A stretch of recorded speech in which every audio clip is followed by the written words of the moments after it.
Ik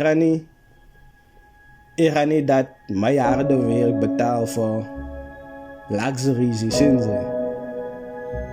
Zij werken hard voor jouw inkomsten, hè? Als jij dat jouw geld hard werkt voor jou. Zo, zij maken investments en zij laten jouw investments betalen voor jouw assets. Verstaan ze? Ik maak een voorbeeld. Jullie wat content creators is daar buiten, hè? Zij koopt voor jou een iPhone. Zij contract uit voor iPhone. Een iPhone. En dan wat ze dus maken maar net een ronde getal als R1000 een maand. Ronde getal. Maar zij weet, zij maakt geld op jouw Facebook content. Zij weet, zij maakt geld op jouw YouTube. Zij gaan live op TikTok, zij maken ook geld, hè.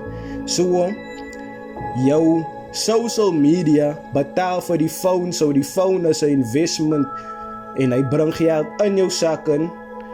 Jouw werk bij je werk betalen voor jouw phone niet. Verstaan je wat ik bedoel? Zo, ik weet andere goede wat ik van geld krijg. Ik weet van die piek waarvan ik geld krijg. Zo, ik beplan dat van die piek voor die huisappartement elke maand betaal. En dan die andere goede kan ik lees voor die kar betalen elke maand. Die way gaan mijn salaris net voor die huis.